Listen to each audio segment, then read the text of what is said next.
Delson, je vais me présenter. Je suis certifié évaluateur de biens immobiliers auprès du ministère de la Justice israélien. Je suis diplômé de sciences politiques et économiques de l'Université Tel Aviv et je suis membre de l'Institut israélien des évaluateurs immobiliers.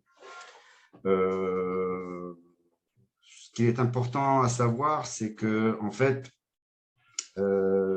l'évaluateur immobilier en Israël et dans d'autres pays représente en fait la seule et unique instance officielle apte à établir une évaluation immobilière professionnelle et objective reconnue par toutes les institutions juridiques, financières et administratives.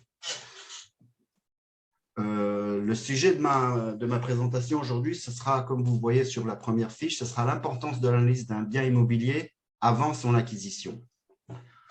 Si vous voulez, en tout petit, ou comment considérablement améliorer son sommeil après la signature du contrat. L'introduction. L'acquisition d'un bien immobilier représente l'une des opérations économiques les plus importantes qu'un individu réalisera durant sa vie. L'acquisition d'un bien immobilier engage un énorme investissement de temps et surtout de l'argent, et c'est donc pour cela que nous souhaitons la rendre de façon à garantir notre avenir et celui de nos enfants. L'acquisition d'un bien immobilier est par nature une affaire à la fois complexe et risquée qui demande notre vigilance et notre attention avant la signature du contrat. Quelles sont les analyses nécessaires avant l'acquisition d'un bien immobilier? En fait, vous en avez trois.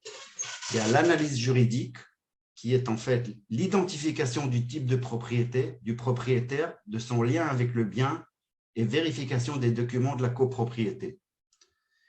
Deuxième aspect, c'est le permis de construire. Vérification de la conformité du bien avec son permis de construire. Et troisième aspect, en fait, c'est les droits de construction. C'est-à-dire que vérification du bien par rapport à ses droits de construction exploités et non exploités. C'est-à-dire que vous pouvez acheter un bien immobilier qui a exploité tous ses droits de construction, mais ça peut être aussi un bien sur lequel on pourra encore exploiter des droits qui n'ont pas été exploités avant. Je vais commencer par l'analyse juridique, donc le premier aspect. Alors en hébreu, j'ai mis ça entre parenthèses, ça s'appelle Nessar Tabo. Qu'est-ce que c'est le Nessar Tabo? En fait, c'est la carte d'identité du bien dans lequel on vérifie, entre autres, donc l'identité du propriétaire. Est-ce que le vendeur est véritablement le détenteur des droits? Type de propriété, privé ou État. Alors, il faut savoir qu'en Israël, il y a deux types de propriété. Il y a privé. Et quand on dit propriété d'État, il faut savoir que 94% des terres en Israël appartiennent à l'État. Vous avez beaucoup de biens immobiliers qui sont enregistrés sous contrat à vie, en fait, avec l'État. Et c'est un peu différent, mais en grosso modo, c'est plus ou moins pareil que la propriété privée, sauf qu'il y a quelques petites remarques qu'il faut vérifier. Mais en gros, il y a quelques petites différences, mais en gros, ça ressemble un peu à la propriété privée. Troisième chose qu'on vérifie sur le Nessar Tabo, c'est les parties rattachées du bien. Alors, pas tous, mais bon, vous avez des biens immobiliers que vous acquisez. On vous dit par exemple que vous avez une place de parking rattachée à votre bien, à votre appartement, où vous avez un toit, où vous avez un terrain supplémentaire, si c'est un pavillon. Tout ça, ça doit être mentionné sur le Nessar Tabo, sur cette fameuse carte d'identité. Et puis après, il y a des remarques spéciales qu'on met dans le Nessar. Ça peut être des remarques sur, par exemple, si le propriétaire actuel a pris des prêts immobiliers auprès des banques, ça va être mentionné. S'il y a des saisies, s'il y a des restrictions de vente, vous avez des cas parfois où vous avez une remarque comme quoi il y a une restriction de vente et toutes ces remarques-là, il faut les enlever avant la passation des droits entre l'acheteur et le vendeur, enfin le vendeur et l'acheteur.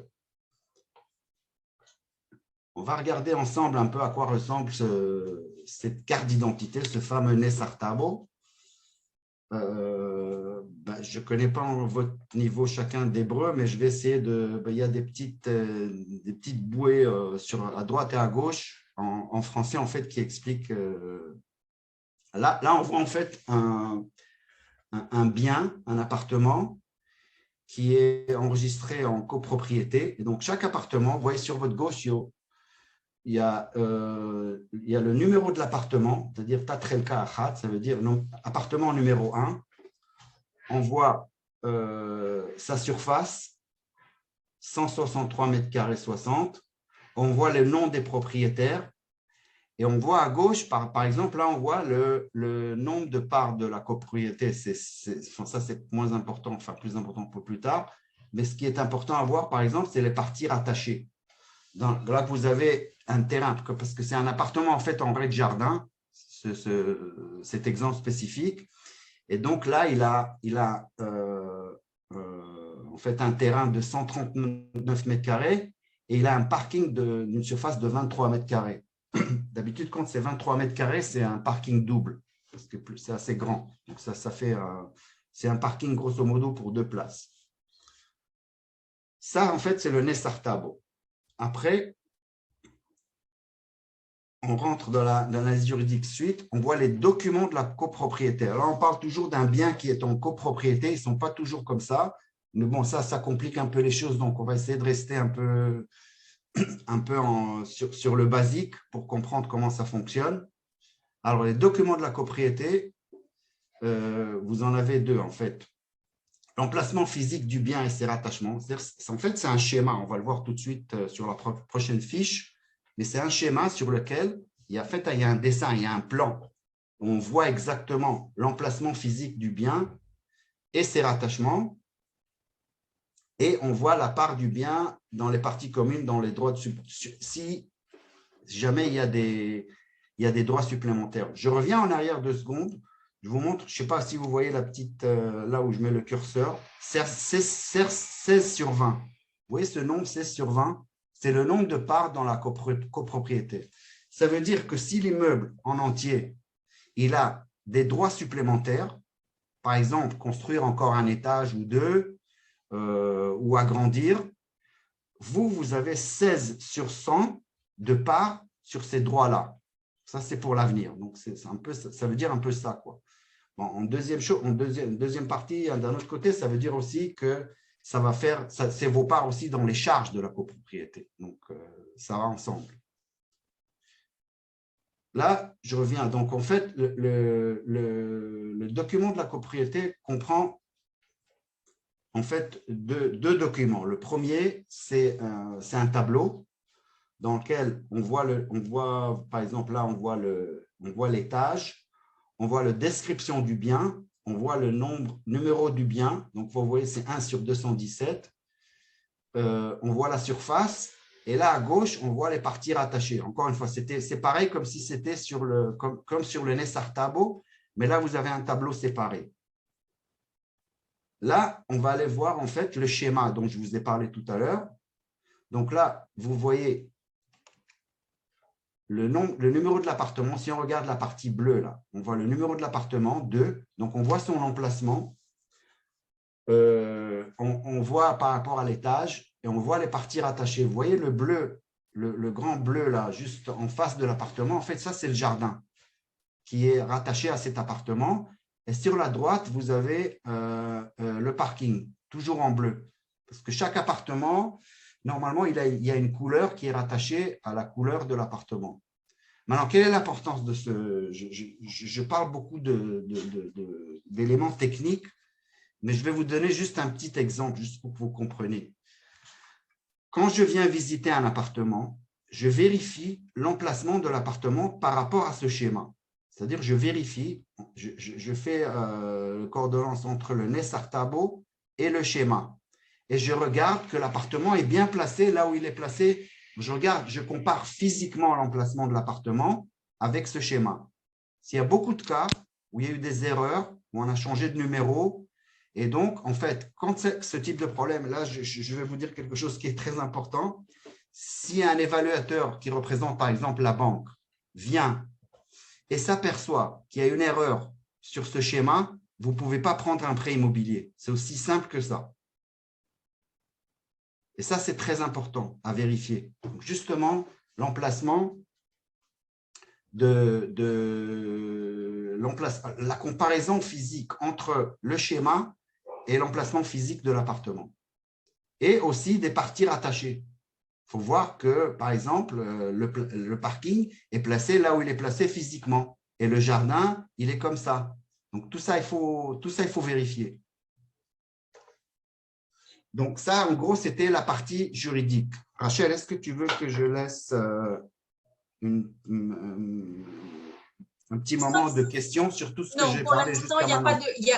de. Je pense que ta présentation est très bonne. Continue. Je pense que tu peux leur donner aussi des cas concrets pour qu'ils comprennent en Non, fait mais ça, l'importance. là, je viens de le faire, mais je vais le donner aussi sur le permis de construire. Parce que, Oui, et raconte-leur l'histoire aussi pour le toit, là, à Tel Aviv. non, j'ai une meilleure histoire parce que je viens de la voir il y a quelques jours, donc elle est toute fraîche et encore beaucoup plus dramatique. Mais bon, on va y arriver. OK. Donc, je reviens sur…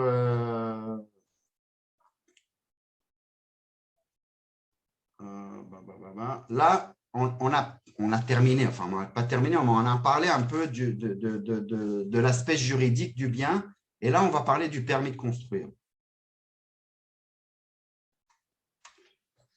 Donc, la deuxième chose que je vérifie, le deuxième aspect du bien que je vérifie, c'est sa conformité avec le permis de construire. Normalement, chaque bien, appartement, pavillon, etc., doit avoir un permis de construire. Alors moi, comme je fais beaucoup d'évaluations pour les banques, je vérifie cet aspect-là. Il faut savoir qu'un appartement ou un immeuble ou un pavillon qui n'a pas de permis de construire ne peut pas avoir un prêt immobilier. Je reviens toujours au prêt immobilier parce qu'en fait, c'est le problème du financement. Alors, je reviens. Conformité avec le permis de construire. Alors, le permis de construire constitue en fait le permis officiel du bien et le permis contient deux documents en fait. Il y a un document littéral qui décrit textuellement le bâtiment et le bien, et il y a un document graphique, en fait c'est toujours un schéma, on voit l'appartement physiquement sur le schéma. Et qu'est-ce qu'on vérifie? La première chose qu'on vérifie, c'est la vocation du bien. Est-ce un appartement? Est-ce une cave? Est-ce une chambre de lessive? Deuxième chose qu'on voit, et je dis ça pas parce que c'est une blague, c'est véritable, c'est vérité. Je vais vous donner, c'est exactement ça, je vais vous donner un exemple. Là, justement, Rachel vient d'en parler. Par exemple, vous avez un appartement, il y a quelqu'un, il y a un agent qui vous présente ou un vendeur qui vous présente un appartement sur le toit à Tel Aviv. Vous montez sur le toit, vous avez un magnifique 3 pièces avec une terrasse et vous vous dites, voilà, c'est super, c'est un espèce de petit penthouse, 2-3 pièces avec vue sur mer et tout. Et vous vous dites, voilà, l'appartement de mes rêves.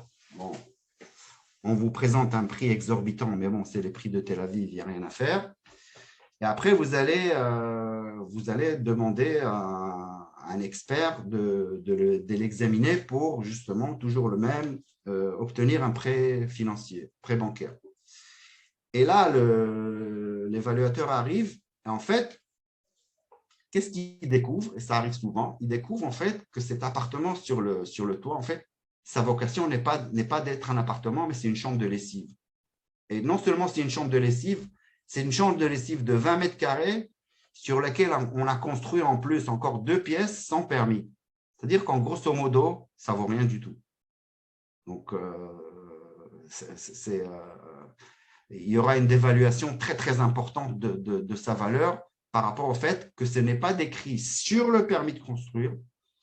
Et je mets le point là-dessus. C'est uniquement le permis de construire, ni le document de la propriété, ni la carte d'identité de l'appartement. Le seul document qui décrit la vocation du bien, c'est le permis de construire.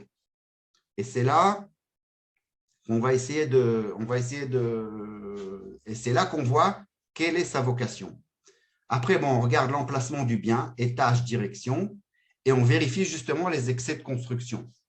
Alors, les excès de construction, on les trouve moins dans les appartements locatifs, dans les immeubles, on les trouve beaucoup plus dans les pavillons, par exemple. Souvent, les gens construisent des surfaces supplémentaires sans permis. Alors, il faut savoir la chose suivante. Il y a deux types d'excès de construction. Il y a des excès de construction qu'on peut éventuellement, par un nouveau permis de construire, on peut les, entre parenthèses, les cachériser, c'est-à-dire qu'on peut on peut les certifier, et il y a des excès de construction qu'on ne peut pas cachériser, qu'on ne peut pas certifier. C'est-à-dire que ces excès de construction, normalement, à la passation des droits, la mairie risque de demander aux vendeurs de les détruire. OK? Et deuxième chose qu'il faut prendre en compte, si par exemple vous visitez un pavillon, vous voyez qu'il y a à peu près 350 mètres carrés et vous dites c'est super, toujours le même problème, vous faites appel à un évaluateur immobilier qui viendra vérifier et qui s'apercevra en fait qu'il y a en fait plus de 150 mètres carrés d'excès de construction qu'on ne peut pas cachériser, qu'on ne peut pas mettre en conformité avec un nouveau permis de construire. En fait, l'évaluateur, qu'est-ce qu'il va faire? Au lieu d'évaluer 350 mètres carrés construits, il va évaluer que 200, parce qu'il va enlever les 150 de la valeur, et non seulement il va les enlever, mais il va mettre des coûts de remise en forme. Donc, la valeur du bien va aussi diminuer considérablement.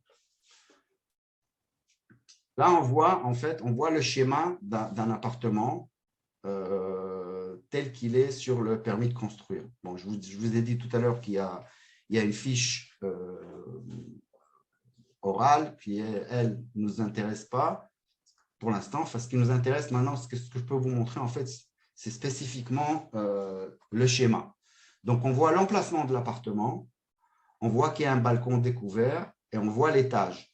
Donc, la même chose que sur le document de la copropriété, je vérifie en même temps et séparément la conformité du bien avec le permis de construire. C'est-à-dire, je vais vérifier que l'appartement est situé dans l'étage comme c'est marqué sur le schéma.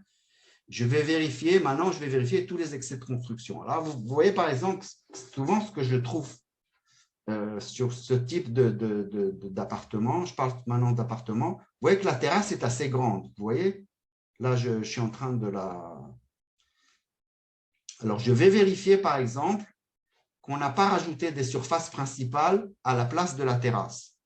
Parfois, les gens, ils ferment une partie pour la rajouter à la surface principale de l'appartement. Et ça, c'est un excès de construction qui n'est pas légal. Donc, ça, c'est les choses que je vérifie. Donc, vous voyez l'appartement, vous voyez la terrasse. Je vérifie tout ça. Si tout est conforme, je mets un grand V et je continue. Alors, je reviens sur ce que j'ai dit avant. Quels sont les risques en acquérant un bien qui n'est pas conforme à son permis? Alors, la valeur du bien est inférieure au prix du contrat, perte financière et diminution ou refus d'un prêt immobilier. Impossibilité d'enregistrer le bien à votre nom tant que le bien ne soit pas conforme au permis. C'est ce que je vous ai dit tout à l'heure. À partir du moment où vous signez le contrat, vous payez, même si vous payez cash, sans prêt, la mairie viendra vérifier, normalement, et si elle trouve des excès, tant que les excès ne sont pas régularisés, l'appartement ne passera pas à votre nom. C'est clair et net. Je reviens, parce que tout à l'heure, j'ai dit à Rachel que j'avais un exemple assez fulgurant concernant un excès de construction. Je vais vous donner un exemple. Il y a quelques semaines, j'ai eu un appel d'un client français, d'ailleurs, qui possède un appartement à Natania, dans un immeuble assez ancien. Son appartement est placé au 4e et dernier étage. Alors, écoutez bien ce que je vais vous dire maintenant. Quand j'ai vérifié le permis de construire, sur le permis de construire, il n'y avait que 3 étages. Il n'y avait pas de 4e étage. C'est-à-dire que le 4e étage sur ce permis n'existe pas. C'est-à-dire que cet appartement n'existe pas officiellement. Donc, c'est aussi simple que ça. Et c'est des choses qui arrivent souvent, surtout sur l'ancien en Israël. Donc, il faut faire très, très, très attention.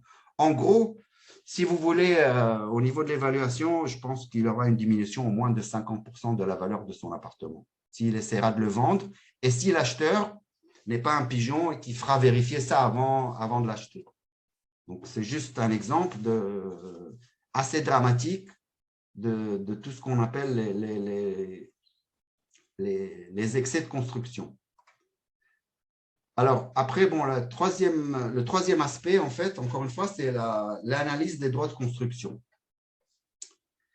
Les droits de construction en Israël sont liés toujours à un plan d'urbanisme. Sur chaque bien immobilier, on a des droits de construction, d'ailleurs, qui changent de temps en temps, qui normalement, qui viennent en plus. Je vais vous donner un exemple. C'est surtout par exemple, dans les pavillons, dans les maisons individuelles. De temps en temps, les mairies rajoutent des droits supplémentaires, une piscine, une cave, une chambre sur le toit. Tout ça, c'est des plans d'urbanisme qui avancent avec le temps.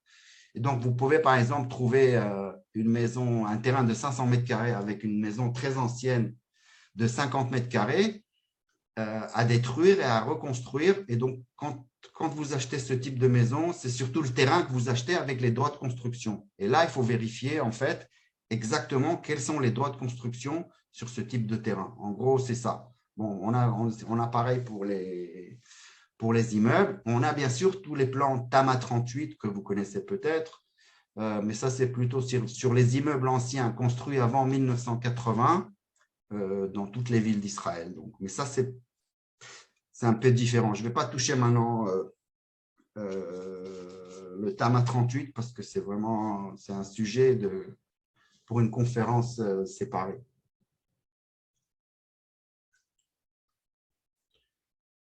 Je vais quand même mettre l'accent sur quelque chose qui est très important. J'espère que, je ne sais pas si on vous a jamais offert un terrain agricole ou vacant en vous disant, voilà, un jour, on pourra construire tant et tant, ça va être constructible. Ça, chers amis, je vous conseille vivement déjà de ne pas y toucher. Et si vraiment vous voulez en acheter, prenez toujours quelqu'un pour bien vérifier. Et quand je dis quelqu'un, bien sûr, c'est un évaluateur, parce que c'est son métier, pour vérifier ce terrain et comprendre vraiment si un jour on pourra y construire et surtout quand. Parce que tout ça, ça a une influence sur sa valeur ou sur le prix demandé aujourd'hui. D'habitude, les prix demandés sont beaucoup plus supérieurs d'une façon considérable à sa valeur réelle. Il faut faire très, très attention avec ça. Alors, sur les terrains bâtis, c'est ce que je vous ai expliqué tout à l'heure. En fait, c'est les droits qui existent, qu'il faut vérifier quand on achète un terrain bâti, qu'il soit bâti à 100%, qu'il exploite à 100% ses droits de construction ou s'il y a des droits de construction supplémentaires.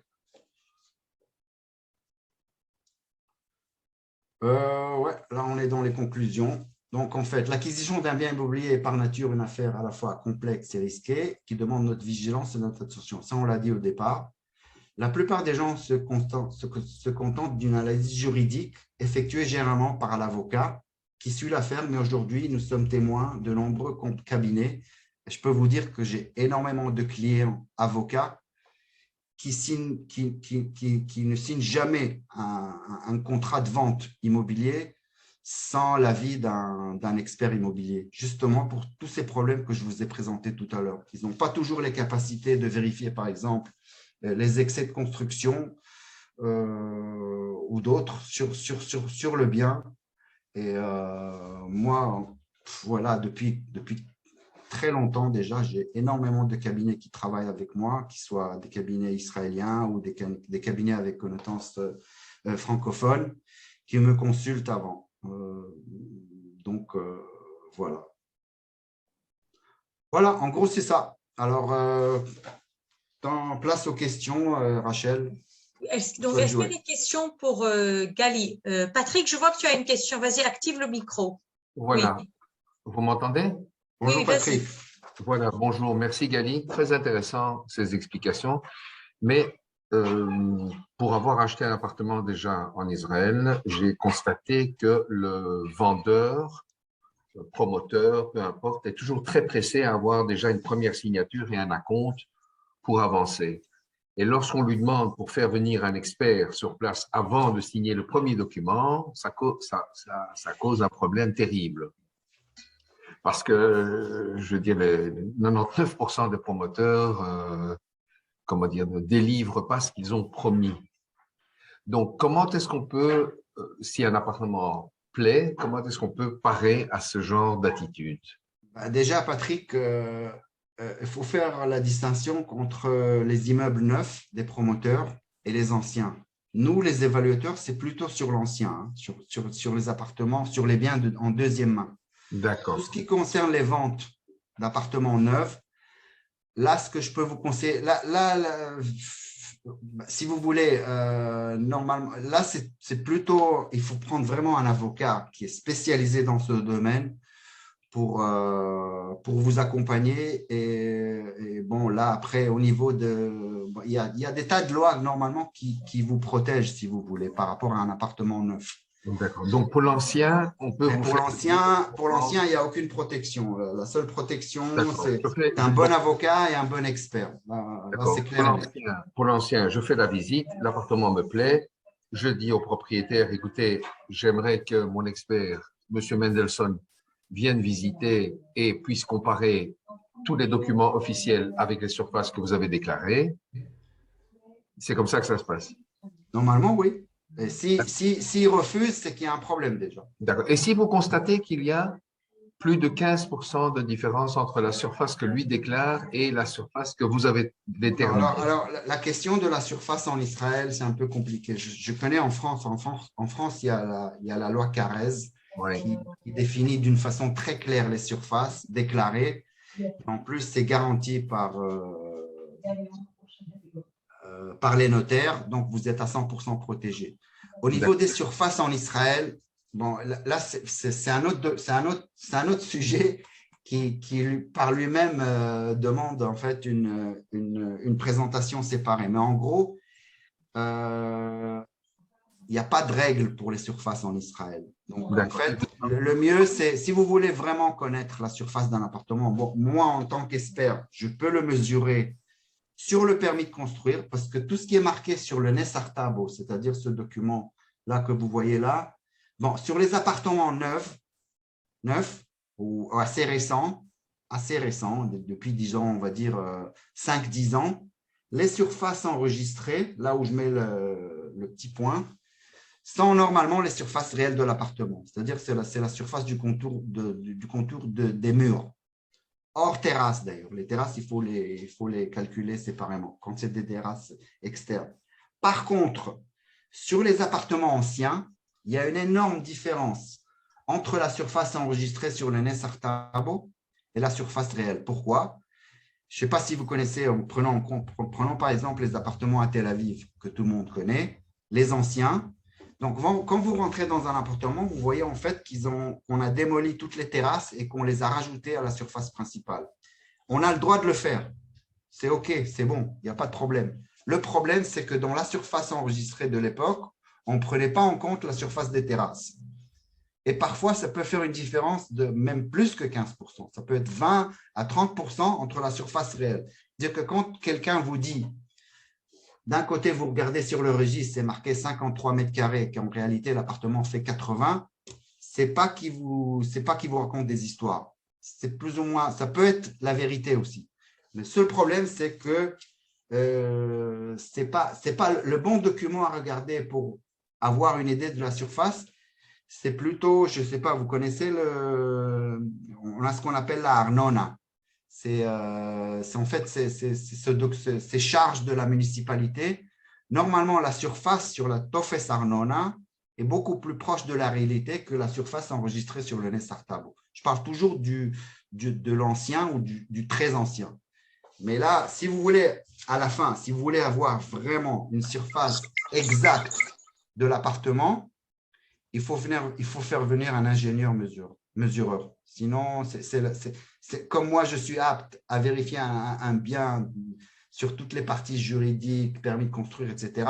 Pour mesurer un appartement, il faut faire venir un ingénieur. C'est la seule façon de connaître la véritable surface de l'appartement. J'espère que j'ai répondu à vos questions. Est-ce qu'il y a d'autres questions pour Gali ou on peut passer à la présentation de Stéphane? Je peux? Oui, oui, allez-y. Oui, bonjour. J'avais quelques questions, notamment en ce qui concernait la possibilité d'acquérir un bien en Israël sous forme de SCI. Est-ce que le statut de SCI existe pour une acquisition? Là, c'est plutôt des questions qu'il faut poser à un avocat spécialiste juridique. C'est pas mon domaine. C'est pas mon domaine. Ok. Je ne peux pas vous donner une réponse. Stéphane, est-ce que tu peux répondre à la question? Oui, ça s'appelle pas une SCI, mais en tout état de cause, on peut effectivement acquérir un bien à travers une personne morale. Voilà. Et opter soit pour un impôt société, soit pour un impôt transparent qui va s'appliquer à tous les associés de la société. D'accord. Ça peut être éventuellement une SCI. Je l'appelle SCI. Est-ce qu'il y a un nom particulier à se souvenir? Non, pas forcément. La seule chose qui est gênante en Israël par rapport aux techniques qu'on utilise en France, c'est qu'il n'existe pas de démembrement de propriété. Voilà. C'est-à-dire qu'en France, on a coutume de beaucoup utiliser la SCI pour démembrer avec la nue propriété qui appartient par exemple aux enfants et avec l'usufruit, c'est-à-dire la jouissance du bien qui appartient aux parents. Exact. L'avantage de cette technique, c'est qu'au décès du premier des parents, ça ne change rien. Le deuxième parent reste dans l'appartement, continue soit de l'habiter, soit d'en percevoir les loyers. Et puis au deuxième décès, c'est totalement transmis aux enfants qui détenaient déjà la nue propriété. Et la nue propriété, avec le décès des usufruitiers, redevient une pleine propriété. Ça, c'est des techniques qu'on utilise en France, principalement parce qu'il y a des droits de succession. Il n'y a pas de droit de succession en Israël. Donc, on n'a pas de démembrement. On a juste des répartitions de parts entre associés. Parfait. Merci beaucoup. Alors, Okay, il y a une autre question, Stéphane, parce que il y a Eric qui a demandé, peut-on payer un appartement en euros en France si le vendeur est français? Eric, je vous avoue, je ne comprends pas du tout la question parce que là, on parle d'appartement en Israël. Donc, est-ce que vous pouvez clarifier votre question? Je ne sais pas s'il m'entend ou s'il a la possibilité. Oui, shalom à tous. Oui, bonjour. Boker Tov. La question, c'est le vendeur est français, elle a hérité d'un appartement en Israël, mais elle n'a aucun rapport en Israël. Donc, elle n'a même pas de compte en banque en Israël. Est-ce que je peux lui acheter son appartement en euros en France via un notaire qui va se mettre en rapport avec un notaire israélien en disant l'argent a bien été versé? Moi, je ne vois rien qui s'y oppose. Oui, moi aussi, je ne vois pas de problème. Donc, la personne, en fait, elle est française, elle a un appartement en Israël. Elle a hérité d'un appartement en Israël, donc elle n'est pas israélienne. D'accord, mais elle est française, donc elle a hérité de l'appartement et vous voulez lui racheter son appartement. Moi, je ne vois pas de problème non plus. Non, mais comme il n'y a que des problèmes en Israël, je pose la question. Ok, d'accord.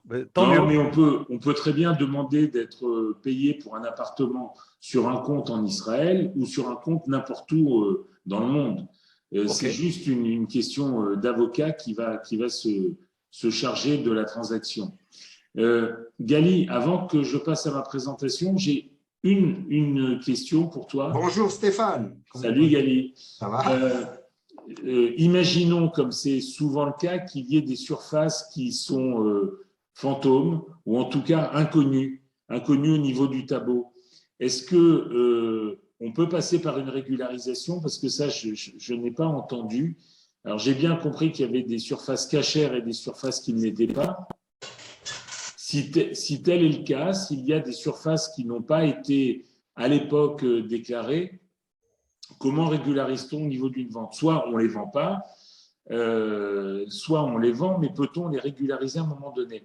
Parce que j'ai un exemple autour de moi dans ma famille où il y a une petite surface, vraiment petite, hein, c'était une douzaine de mètres carrés qui a été créée sur un petit bout de terrain totalement latéral d'une maison, ça ne dérangeait personne, et la ville a fait détruire.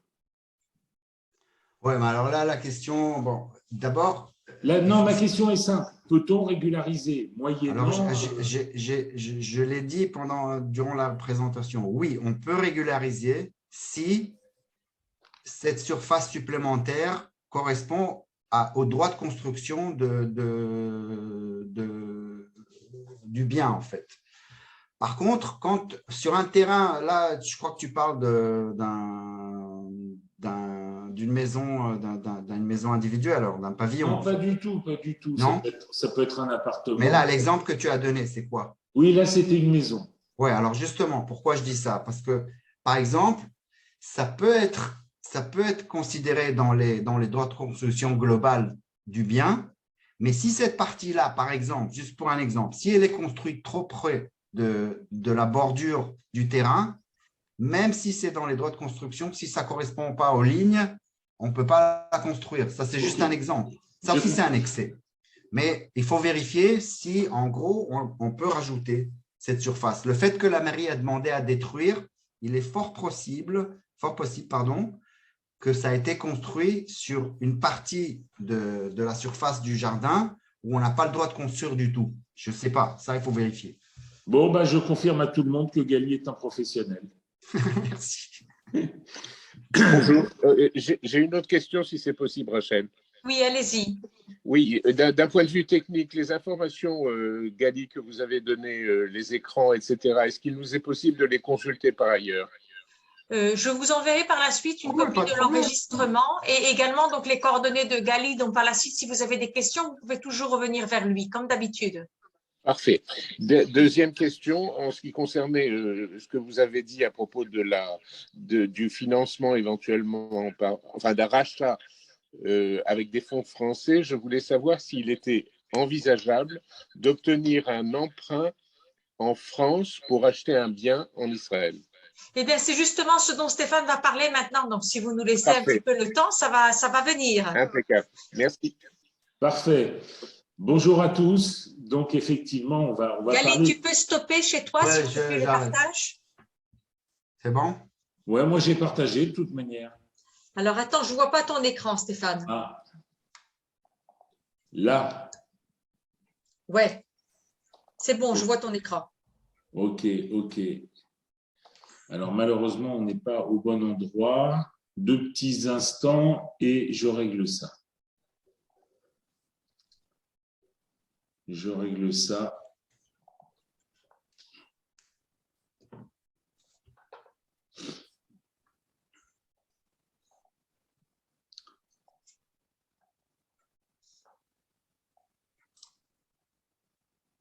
Voilà. Logiquement, ça devrait être bon maintenant. Non. Je vais arrêter et je vais reprendre.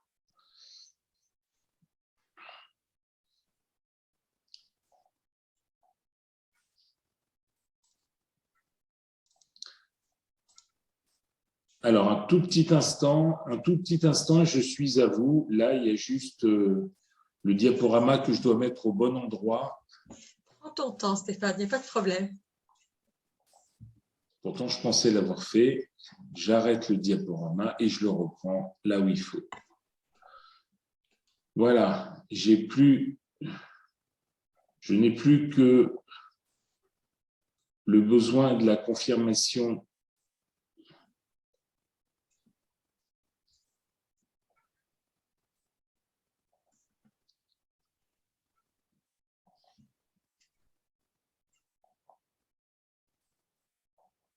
Voilà. Vous voyez bien ma présentation? Non, on ne voit rien. Acquisition. Ah, d'accord. Pourtant, j'avais tout fait. Donc là, ça va nous prendre encore.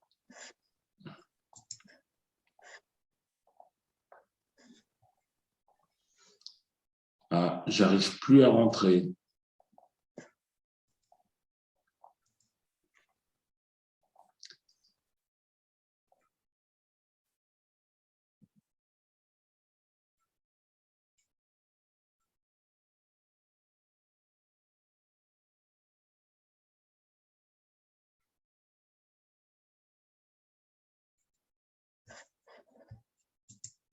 Gali, Stéphane a disparu ou je rêve? Ah, le voilà.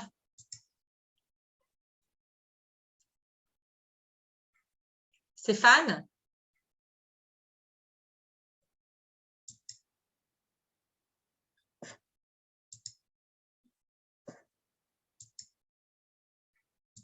On ne t'entend pas, Stéphane. Voilà, maintenant c'est bon. Est-ce qu'on m'entend? On t'entend, oui. S'il y a un souci avec les présentations, c'est pas grave, tu peux la faire oralement. Je suis sûre que tu connais bien le sujet. Non, mais c'est bon, c'est bon, c'est bon, c'est bon. Vous avez la présentation. Alors, en préambule, la question a été posée, je ne sais par qui, mais en tout cas, l'idée, c'était effectivement d'acquérir un bien en Israël avec une garantie d'un bien français ou d'un bien en France. Donc, effectivement, c'est possible. C'est très rare. Il y a très peu de banques qui font ça. En préambule, j'aimerais vous dire que c'est une solution qui, pour moi, est extrême parce que, avant d'entamer cette présentation, il me semble assez logique de vous dire que pour des personnes qui font leur alia, on leur conseille de ne plus avoir de biens en France ou d'essayer de ne pas les conserver, au moins en tout cas, ne plus conserver la résidence principale.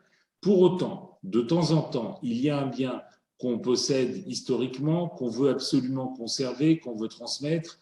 On a une réunion pour montrer comment conserver ce bien et éviter des droits de succession, voire même avoir un effet de levier assez important. C'est une autre réunion, ce n'est pas celle d'aujourd'hui, mais je retiens simplement qu'en France, il y a beaucoup d'impôts et je vous donne un ou deux chiffres qui sont connus mais qu'il faut rappeler. C'est que quand on acquiert un bien en France, on est exonéré de plus-value après 22 ans de détention et on est exonéré de prélèvements sociaux et les prélèvements sociaux sont plus méchants que la plus-value après 30 ans.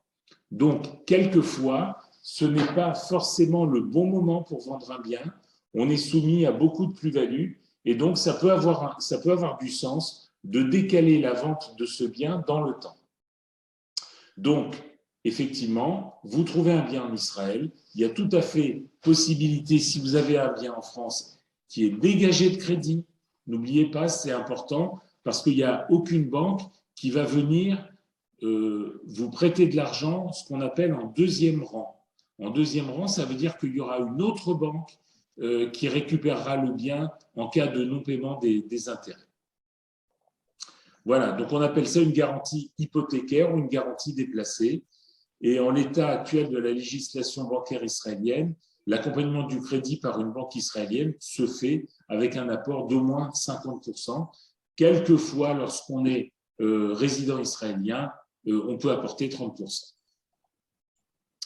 Bon, là, c'est un scoop absolu. Hein. Les prix de l'immobilier israélien ont atteint, notamment à Tel Aviv, des sommets. Donc, au-delà de l'obtention d'un prêt complémentaire, l'apport des 50% peut être un véritable écueil parce que personne n'a 300, 400, 500, 800 000 euros qui représentent les 50% sur un compte en banque. Pour réaliser donc ce projet d'achat à Tel Aviv, qui se situe souvent au-delà du million d'euros, il faut soit disposer de liquidités facilement mobilisables, soit pouvoir donner une garantie de premier rang, ce que je vous indiquais tout à l'heure, sur un bien immobilier en France. Et on comprend aisément qu'il est plus facile de donner une garantie hypothécaire sur un bien en France via son notaire.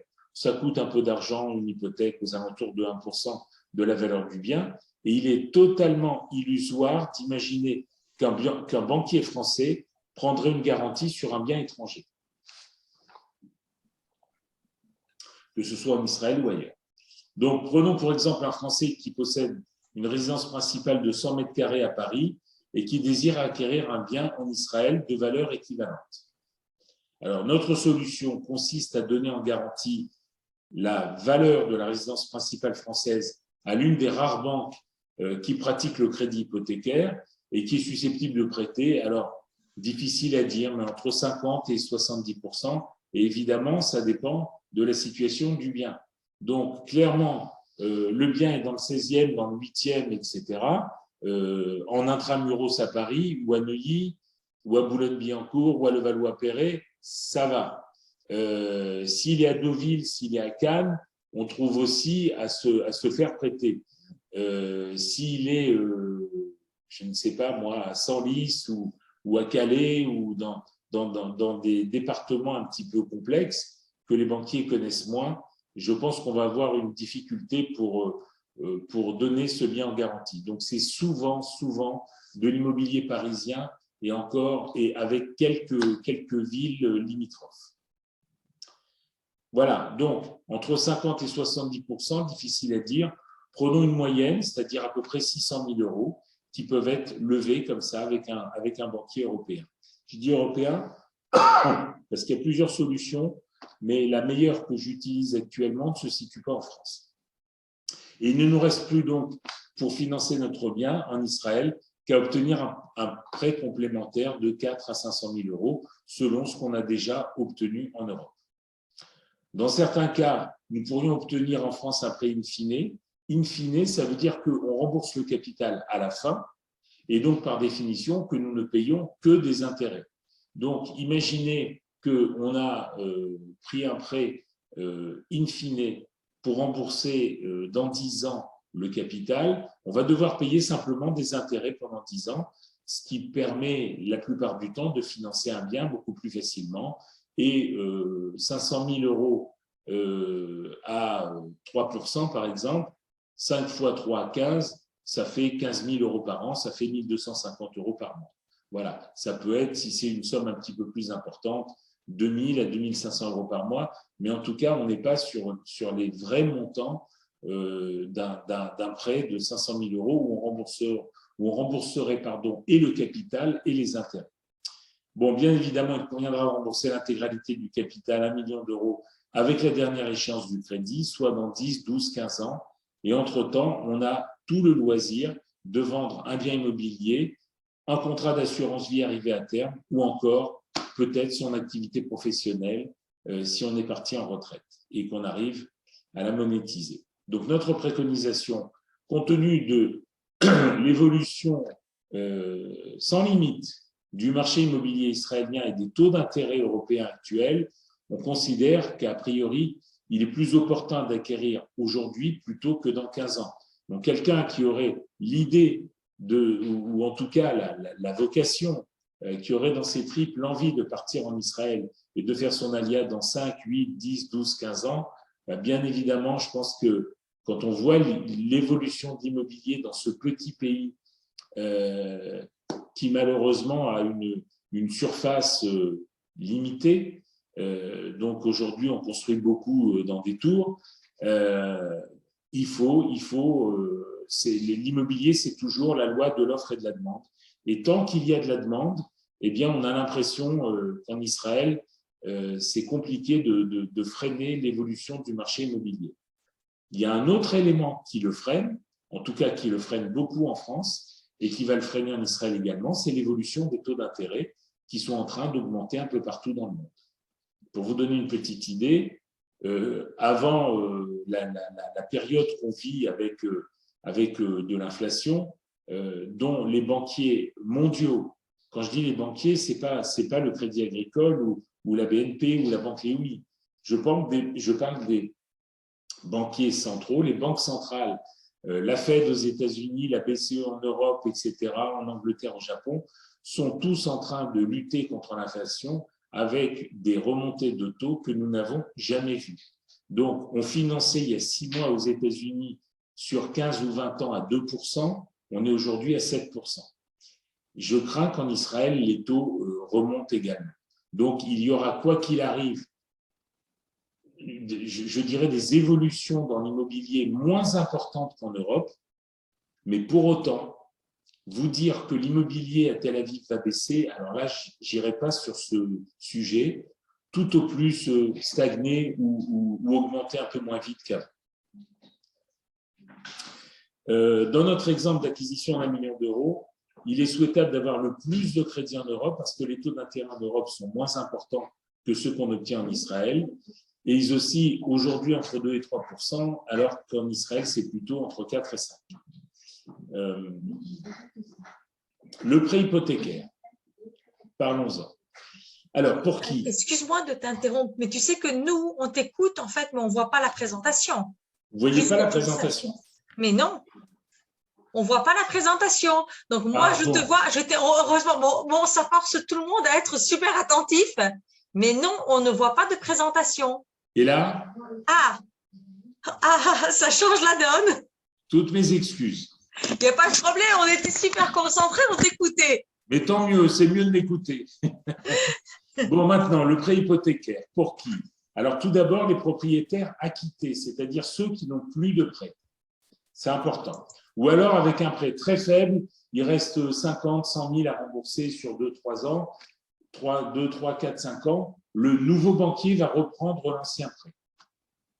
Donc, les propriétaires acquittés, les propriétaires avec un très faible encours immobilier, c'est ce que je vous disais, les monos et les multipropriétaires. Mais attention, les monos et les multipropriétaires, ça veut dire que quelqu'un qui n'a pas de bien en Europe, c'est même pas la peine qu'il imagine qu'on va lui prêter de l'argent pour acquérir un bien en Israël. Il faut au moins posséder un bien. Après, toutes les CSP, catégories socio-professionnelles, les salariés, les retraités, les rentiers, les travailleurs non salariés, etc., etc. Il y a également des prêts hypothécaires qui sont accordés non pas pour acquérir de l'immobilier, mais pour des crédits de consommation qu'il faudrait reprendre. Les objets du prêt hypothécaire. Le prêt hypothécaire de trésorerie, c'est un financement de biens de consommation ou de temps en temps pour pouvoir effectuer une donation à ses enfants. Je vous donne un exemple. Vous avez un appartement. Je sors un tout petit peu du sujet, mais comme c'est l'objet du prêt hypothécaire qui est proposé par la banque, donc vous avez un appartement qui vaut aujourd'hui 1 million d'euros et vous avez 60 ans. Vous êtes très jeune. Il est évident que si vous faites des donations aujourd'hui, ça va vous coûter un tout petit peu pour donner ce bien. 15 000, 20 000, 50 000, 100 000 euros. C'est une chose, mais si vous ne faites rien au moment du décès, ce bien qui vaut 100 000 aujourd'hui, dans 25 ans, dans 30 ans, il vaudra probablement, ce bien qui valait 500 000 euros aujourd'hui, il vaudra sûrement 1 million, 1,5 million, 2 millions d'euros à terme. Donc effectivement, dans certains cas, plutôt que d'acquérir un bien en Israël, si on veut vraiment procéder à une organisation de son patrimoine, il est possible d'effectuer des donations avec quelques frais, mais qui seraient financés par un banquier en prenant en garantie les murs. Le prêt hypothécaire à but immobilier, celui qui nous intéresse aujourd'hui, c'est le financement d'une nouvelle acquisition avec éventuellement des travaux, mais qui serait inférieur à 75 000 euros. Pourquoi? Je ne sais pas. Mais en tout cas, les travaux ne doivent pas représenter plus que 75 000 euros. Et grâce à la mise en garantie d'une partie de son patrimoine personnel. L'acquisition donc de biens à l'étranger est possible avec une prise de garantie en France, bien située en Europe et en Israël uniquement. C'est-à-dire que si vous voulez acheter un bien en Grèce, ça marche. Au Portugal, ça marche. En Israël, ça marche. Si vous voulez l'acheter aux États-Unis ou en Asie, ça ne fonctionne pas. Les banques partenaires, je vais garder ce sujet un peu secret, puisque de toute manière, on en a 2-3, mais c'est 2-3 aujourd'hui, et c'est amené à évoluer tout le temps, puisque quelquefois, les directions des banques estiment qu'elles ont accordé un petit peu trop de prêts à des non-résidents ou des acquisitions à l'étranger, et elles ferment de la même manière qu'elles ont ouvert ce robinet, elles peuvent le fermer très rapidement. Donc, sachez que ça existe, que ce crédit hypothécaire est possible soit en amortissable, c'est un crédit classique, soit en in fine, c'est le crédit où on ne rembourse que les intérêts et à terme tout le montant qui a été prêté. Le produit, c'est un prêt hypothécaire avec ou sans rachat de prêt immobilier. Et ce montant est très raisonnable puisqu'il fonctionne à partir de 100 000 euros et qu'il n'y a aucun plafond.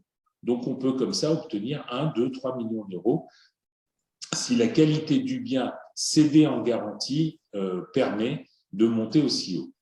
Et évidemment, il y a les ratios d'endettement qui doivent être respectés. On appelle ça le RH, le ratio hypothécaire. En prêt amortissable, on peut aller jusqu'à 30 ans. En prêt in fine, on peut aller jusqu'à 10 ans. Les emprunteurs sont soit des personnes physiques, soit des SCI patrimoniales, ou plutôt, ce qui correspond à une question à laquelle j'ai répondu tout à l'heure, une SARL de famille. Donc, c'est une société familiale, les parents, les enfants, éventuellement les petits-enfants. Parlons taux, mais je crois que ça n'est plus valable aujourd'hui. Et fondamentalement, comprenez que les taux augmentent et que ce n'est plus trop une question de taux. Pour moi, qui fait partie des seniors aujourd'hui, j'ai connu des taux à 6-7%. Mes parents ont acheté sur Paris à 12-13% à une certaine époque.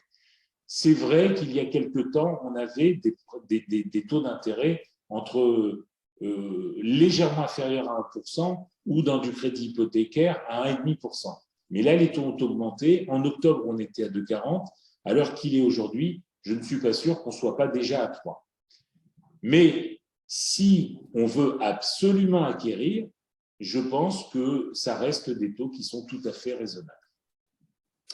Bon, lorsque c'est un emprunt mobilier, c'est-à-dire pour disposer de liquidité, et c'est des techniques particulières, ou pour un emprunt professionnel, on est plutôt à 4,5-5%. Mais pour les particuliers, en tout cas, j'ai l'impression, les personnes qui sont là ce matin, on est en taux fixe. C'est toute la différence avec Israël, où on acquiert. J'ai moi-même des prêts en Israël.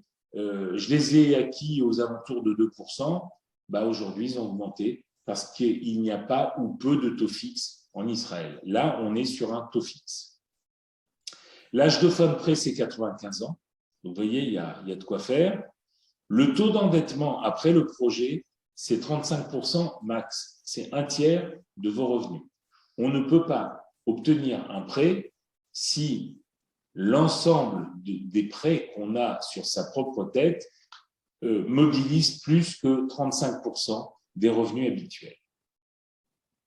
La garantie est une garantie hypothécaire, je vous l'ai dit tout à l'heure, en premier rang uniquement, avec un ratio hypothécaire de 50%, maxi, selon le département du bien pris en garantie. Ça, après, ça se discute et il peut y avoir évidemment une caution des associés si on parle d'une société, donc d'une personne morale.